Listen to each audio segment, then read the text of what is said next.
how it looks is always temporary and how it feels is usually permanent. And so strive for the impacts that make you feel good and stop worrying about what you think looks good. Hmm. And I mean that from the bottom of my soul. Wow. I love that insight. Thank you for sharing it with the world. Thank you. Thank you for having me, and thank you for all the incredible work that you're doing here. It's amazing.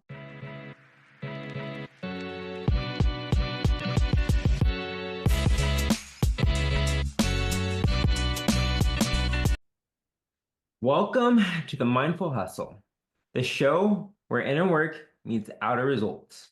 I'm Donnie, and if you feel called to do big things in business while staying true to your high self, you're in the right place. Studies in cognitive neuroscience reveal that up to 95% of our actions and decisions are driven by subconscious identity patterns. So, if your business and life isn't reaching the heights you wish, it's likely not your strategy, it's your self concept. Our Reality Realization Institute, we specialize in helping individuals like you rewire who they believe they are at their core, so that the results align automatically. If you want to learn more about this, book a free strategy session at realityrealization.org/call. Now, let's drop into today's podcast. Today's guest is Daina Hughes, a soul coach and energy healer with a burning passion to spark change through conversation. She just published her first book in April of this year, stepping even more boldly into her mission to help others awaken, heal, and align with their deepest truth. In this episode, we'll explore her journey, the energetic shifts that create real transformation, and how powerful healing begins with authentic expression. Let's dive in. Welcome to the show, Dana. Thank you so much for having me. Perfect. Well, let's hop right in. Was there a moment in your life when something just clicked and everything changed? Perhaps a mindset shift or a realization that really reshaped your path?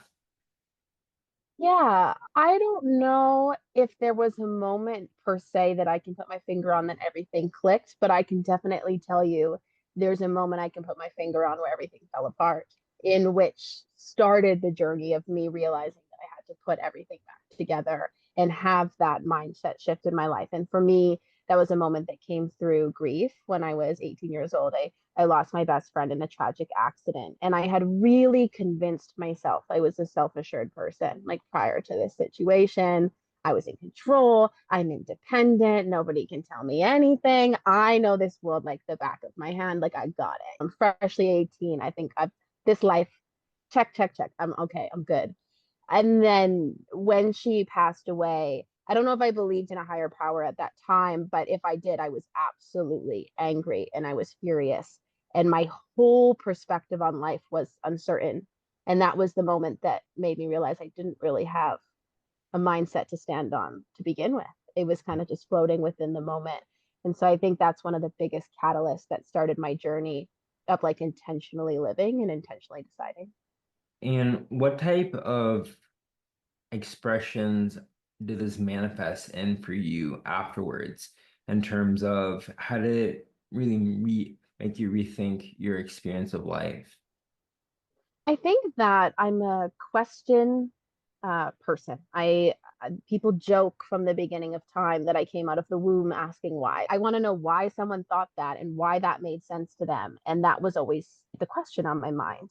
But I think in that time in my life, as I started to ask questions, I became incredibly uncomfortable with the things that I didn't know and Mhm. the things that I was honestly scared to explore, the things I was scared to say how I felt because I was like, oh, what if someone else doesn't believe that? Or what if someone else looks at me that way just because that's what I think? And so it really pushed me into a place of asking why, but also being okay with just my answers. And what do I want? And what do I believe about the world? And what actually feels good for me? And that's really something although that wasn't intentionally with my grief journey, had me start pushing back towards the status quos of realizing that everything I had built myself up to be was just echoes of what I thought I was supposed to be. Mm. Wow, that's deep. So this journey of having to come to a place within yourself that you have to look deeper in a sense and Yeah. really introspect and kind of find out what truth means to you and that experience that you're having. And I think too, realizing that being comfortable with our truth doesn't always mean being comfortable. Yeah. Like in those moments where we really start to go in know ourselves like some long distance friend from childhood that we run into 20 years later. Bear in mind, we've been living with this person every day. We are uncomfortable and we expect it to be this journey where we're going to be so beamed with light and everything's going to feel amazing. Introducing yourself to yourself is a really scary thing, as many people are aware of. And there are a lot of moments that aren't comfortable, and you may find things that you don't like, but you have to be willing to keep going to actually feel what we feel on the other side of that really intense journey. Yeah, definitely. I'm curious, when you had this experience where you had to basically dive deeper into what was truth for you, were there any truths that you received from that process that really stood out to you and stuck with you till now? Oh, yeah, so many of the things. I think a lot of it for me came about spirituality for me in that journey of kind of what's beyond the humanness of our life, where our humanness and our spirituality clash sometimes, of what is out there, especially in Western society, is prevalent and what you should strive towards versus what sometimes I felt deep inside was not what I wanted to be racing towards in life, but feeling like, is that the right thing? Is that okay? Am I allowed to say that I don't want that life? That Mhm. I don't want what everybody else wants? But I think that understanding, and even to myself, I talk about it in the book quite a bit. I come from a bit of a as a teenager, I was very anti-religious. It's not my thing. I had big beef with religion when I was a teenager, big beef, and I would argue to the ends of the world that there was nothing productive. I actually have a deep, admirable perspective on religion. I don't practice one specific religion, but I think it's incredible the way people practice, admitting that what I thought a higher power looked like and having that be okay and not the same as other people. I do agree with some things in that book, and I do agree with some things in that book, but in the same books, there are things that I don't agree with. And Mhm. I think that those are things that many people start to feel when they go inside. But it's really bold in this current society where you don't really know where you're going to react in which room to say those things and then have the confidence to own them and bring it into your An interesting insight you've given me. life. Curious to know, based on that, what is the perspective you have right now of more or less fulfilled a true life? Like you mentioned how there is lots of perspectives that you had initially and realized that those weren't the ways you wanted to experience, those weren't the truths you wanted to have. What are some of those things for your personal experience that change or are different than the traditional status quo type life that you feel are testament of who you are now? Oh my God, that's such a wonderful question. I'm really going to try to do it justice. Well, I think one of the things is that I was always thinking of the things that I wanted. I think we're all socialized to do that. What house do you want? What car do you want? What husband do you want? What kids do you want? What are the things that you want? And I think that at some point I had to really accept that there was no specific thing that I was after. And that's why nothing really felt secure when I was trying to chase and I was trying to drive. I was a very competitive young woman. And I was like, I'm going to be the best and I'm going to do this. And I was in university and I was like, if I will have accolades, I will have education, I will have intelligence, and then I will have everything I want. And then I think through this journey, I realized that I wasn't trying to manifest things. I was trying to manifest feelings. I Mm. was trying to manifest, like, when I'm doing like a manifestation of visualization exercise, I'm not thinking of the person, the house, the thing. I'm thinking of the feeling. Like, I want to be loved. I want my children to feel loved. I want the people in my home to feel safe. I want to feel unburdened from scarcity and survival mindsets. It's those things that I started to bring in as goals rather than I want a nice house and I want a car and I want a man and I want a good job and I want to be on a beach. Like, of changing those things to really go into what I was really searching for was sometimes the deeper feeling that I thought those things would give Yeah, yeah, I love that. Feeling is a secret. That's how I process it as well. So I love that perspective. me. Um, that does lead me now. I'm curious, what of these insights and truths you've gained, how do you transfer that into your book? Mm. So this book is a really cool project, and I'm really not a writer by profession, by hobby, sure. So when I was approached just about a year ago now by a publishing house here locally to where I live, to write this book, and they were like, "We want you to be the expert on spirituality." I was looking around the room for who the heck they were talking to because it was certainly not me, and I did not think that I had the resume to be a part of this incredible project. But I co-authored the book with this wonderful woman, Larissa, and she's an established author, and she comes into her journey through battling out through mental health, through grief herself, and then coming from a very conservative background, opening the doors a little bit into spirituality, which was very scary for her. So the book is an ask and tell, and it demonstrates how I work as a soul coach. And so she tells these kind of catalytic stories from her life and ends every story with a question. And then I come in and through stories of my life get to answer the question. And that's a lot of what we talk about, and a lot of the questions that I echo back to her in the questions she's asking is like, who are you trying to impress? One of the final questions of the book is, if I change and if I grow, what happens if I lose people? And Mm. the first sentence I say, it's not a matter of if, it's when you're changing, when you're growing, when you're going to rise above. People are going to fall off. People are going to have opinions.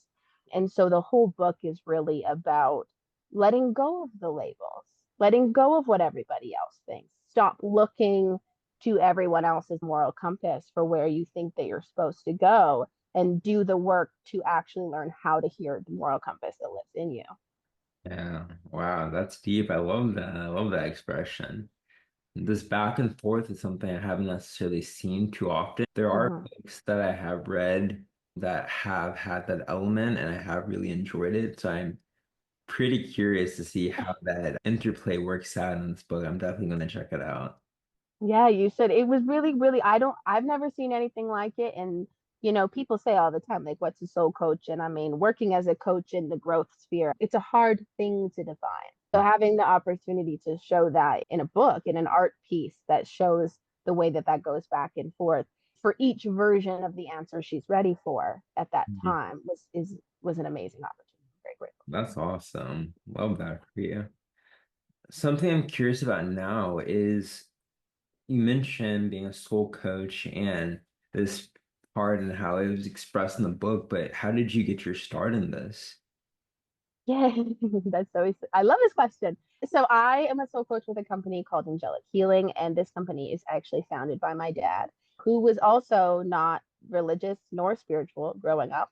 My dad's tagline, I'm part of a big old blended family. I have six siblings, and the combination of parents varies all over the place. I'm the only one out of all six who isn't baptized because my dad said that he wanted me to choose, and he wanted whatever devotion that I made in life to be completely my decision. My dad is not faith-based, but background either. And when my best friend had passed away, just prior to that, he had started to go into a spiritual awakening himself. To which at the beginning I said, "You stay way over there and way the heck away from me." He was talking about connecting with my friend and healing. And I was just so in denial. I was like, "Get out of here. Don't talk to me." And so he was going through that for a bit, and he established the company, and I was away. I lived away at university. So when I came back and I really started to heal and started to discard some of the numbness that I was feeling, the questions started to come back. And then in collaboration with the questions I was asking about the world, I was kind of finally ready to sit and talk to him. And then I probably spent 2 to 3 years. I was coming from a background in psychology, left my program in psychology, and then spent 2 to 3 years just learning in the community and training, and going to this Reiki event and going to this medium and talking to this person, and kind of just exploring all of the denominations and modalities are out there until I kind of developed what I kind of call my universal truth, which is a little bit of everything, kind of just like with the threads that I see under all the stories that are told, if that makes sense. And then now it's been about 7, 8 years since I've been doing this, and now I've become a mom and a wife and an author all on top of it. And so it's been a just an incredible journey to connect with wonderful humans. Yeah, Yeah. that's lovely. I love that expression. That's really neat. So then in that process of going through your own journey, your healing and transitioning this experience and this expression into Mm. coaching, As a soul coach, what would you say is the value you provide to someone who decides to work with you? My tagline when it comes to coaching is that there is going to be many moments along this journey that you probably won't like me, but I will get you to a point where you love you. Mm. That's my kind of go to, especially when it comes to the way we work. Everyone comes and they said, well, what's your framework? Like, what's your formula? What's your A to Z? What's your 90-day guarantee? Like, what are we doing? And we don't have one of those. I don't have a specific framework, but the process is very intuitive. But I also have no interest in selling to you what I think you need in your life. Mm. I have an interest in helping you figure out what you need in your life and being able to hear that voice to your own, because I don't make a value in building codependent relationships. If Yeah. you need me for the rest of your life to get through it, I'm not doing my job. As much as I want to keep all the friends forever, I love my bees, I love my clients. We form long lasting relationships, but I want you by the time we're done to be able to figure out, to have the tool belt that when life hits you again, because it will, when things start to pile up again, that you have the tools, the connections, and the power to be able to get through that on your own rather than everything falling back to square one again. I love that.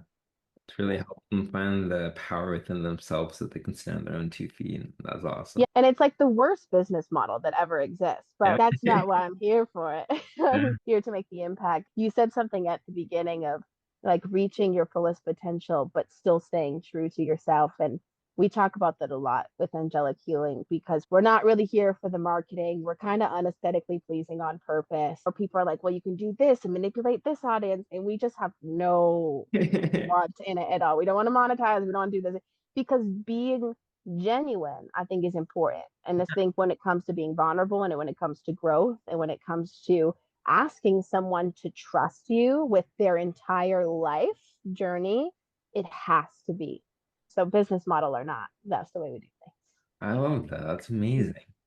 Thank Yeah, there's a lot of the expression of spirituality in the West nowadays that is kind of like you'll see these like hypnotherapy courses and like you. people trying to like charge like bajillions of dollars for their one-off session and then you're like, yeah, you're gonna need like 8 to 12 sessions just to get some feeling. Yeah, It's very interesting how it works. I like the authentic approach that you take. And I like how you said it's an intuitive process because that's the best way to do it. If it's formulaic and kind of a one size fits all, how are you really going to meet the needs of that person you're working with their uniqueness and their individual perspective and individual life journey? So yeah, definitely love yeah. to hear that.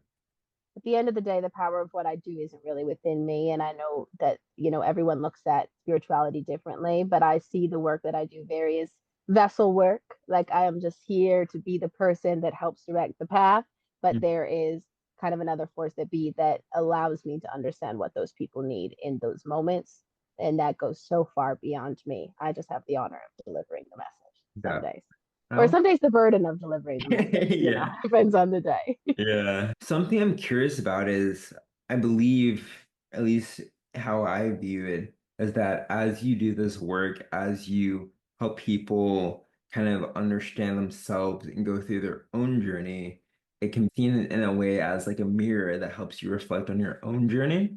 And so I'm curious to know, how have you seen yourself evolve and grow over time and learn new things about yourself through this process of working with others and really expanding your skill set and spirituality as a soul coach?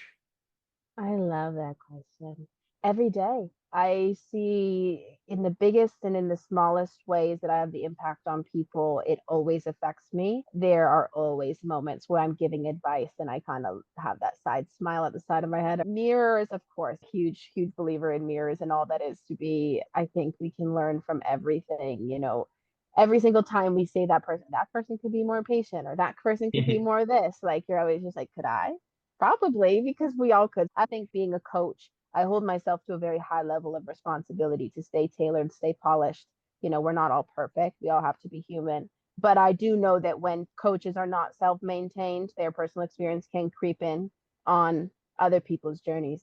And so allowing myself to be reflected in others, I think, is more a responsibility than it's a job I hold very seriously to ensure that I'm always operating from a super centered place for the benefit of myself and others, for sure. But whew, mirrors. Well, this has been such a powerful conversation. Thank you for sharing so openly of your story and your journey and your path and the way you go about impacting others and helping them experience more true and worthwhile life.